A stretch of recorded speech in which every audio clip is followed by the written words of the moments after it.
Voilà, c'est vrai que notre jeunesse a été bercée au son de Supertramp, mais elle a aussi connu le cinéma français avec les grands du rire, les inconnus et les bronzés. On en a deux, là. Et un petit couple Absolument. charmant avec Balasco-Bourdon qui reviennent au cinéma ensemble. Dans Beaux-parents, un film d'Hector Cabello-Reyes que vous ne connaissez peut-être pas, mais dans le milieu du cinéma, il est connu pour avoir coécrit avec Éric Laven des comédies qui ont bien marché, des comédies au succès populaire. Si je vous dis Incognito, Barbecue, Retour chez ma mère, Bienvenue à bord. Oui, j'ai un film qui fait rire ce matin. C'est bien, c'est cool. Ben voilà, exactement. Et je dois dire qu'il a eu une très bonne idée de scénario de comédie qui tient en une ligne des beaux-parents qui n'arrivent pas à couper le cordon avec leur ex-gendre. Fallait y penser, c'est vrai qu'on a des films sur le mariage, sur le divorce, sur la belle-mère. Là, c'est les beaux-parents. Tout commence par une présumée tromperie, un adultère, un couple qui se sépare. La fille demande à ses parents d'arrêter, elle leur interdit de continuer à voir leur ex-gendre. Sur le papier, ça ne devrait pas être trop compliqué, sauf qu'ils s'entendent tellement bien. C'est comme une famille.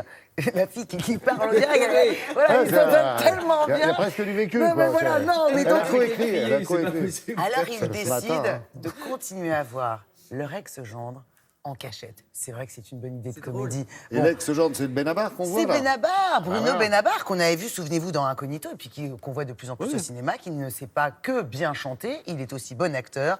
Balasco-Bourdon, qu'est-ce qu'on a fait? On a rencontré belle maman, Josiane, qui dit toujours des choses avec son franc-parler. Exactement. Bonjour Josiane. Bonjour. Un mot sur le réalisateur Hector Cabello-Reyes, j'ai bien...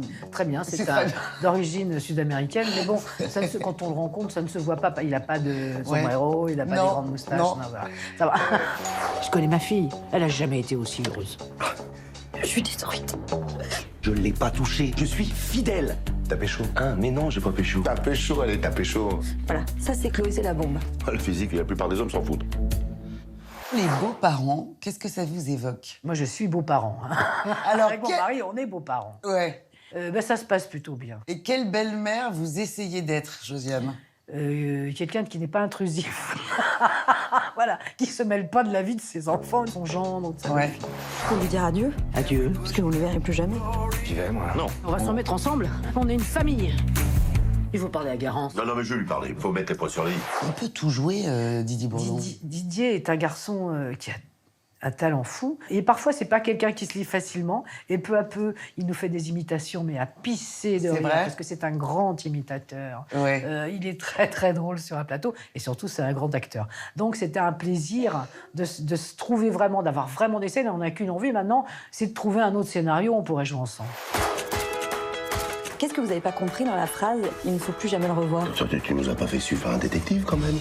Il est au fond du trou, c'est un homme brisé. C'est qui pleure tout le temps.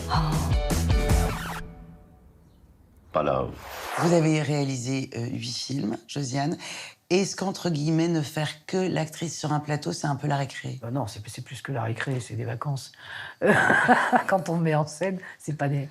Non, mais moi, j'ai eu de plaisir à mettre en scène. Et là, j'ai beaucoup de plaisir à jouer. Et surtout, j'ai pas du tout de frustration. Hein. Je regarde les autres travailler avec plaisir, parce que le metteur en scène ne s'arrête jamais. Quand notre journée est finie, la sienne, elle continue. La petite, elle est là. Merde! Mais quoi? Allez, bisous. Donc là, je me dis, putain, c'est bien d'être acteur. C'est bien. Il faut apprendre son texte, on vous maquille le matin, on vous habille comme un enfant. On me pompe mes trucs, parce que je dis, madame, laissez-moi le temps, je vais te mettre tes chaussures. On a des Ça habilleuses. n'existe pas. Ah Qui ouais. a se fait mettre tes chaussures? Peut-être sous le temps de Brunei, je ne sais pas. Mais il faut bien se dire que c'est pas parce qu'on est quelqu'un de spécial qu'on fait ça, mais c'est juste parce que ça va plus vite. Ouais. Si vous pensez qu'on s'occupe de vous parce que vous êtes exceptionnel, vous vous plantez, vous prenez une tête comme ça et c'est ridicule. Il faut simplement se dire que si on vous fait... Et ma fille, je lui ai tout de suite dit, on va s'occuper de toi, comme un enfant. Mais dis-toi bien que c'est comme on va s'occuper d'un bœuf pour aller le présenter au concours. Il faut qu'il soit le mieux possible et il faut que ça aille vite. Si on vous chouchoute, on vous maquille, on vous habille, machin, on regarde s'il n'y a pas une merde sur votre épaule, c'est pour que vous soyez au mieux pour le travail que vous avez à faire. Qu'est-ce que tu veux que je te dise? On n'arrive pas à couper le cordon, voilà, c'est tout. Merci beaucoup, Josiane, et bravo. Merci à vous. Oh, hyper sympa, drôle et hyper actif, Josiane Balasco. Et oui, ce week-end, elle était à Saint-Malo, au festival Étonnant Voyageur, pour présenter, parce qu'elle écrit aussi à son recueil Elle sait tout faire, la dame. de nouvelles qui s'appelle Jamais pluie. Puis Josiane Balasco, il y a beaucoup de gens qui attendent cette suite. Vous vous souvenez de Retour chez ma mère avec Exact. Balasco et Alexandra Lamy. Là, il va avoir Un tour chez ma fille d'Éric Lavenne, et ça sera l'année prochaine. Merci Charlotte, merci Isabelle, merci Alex.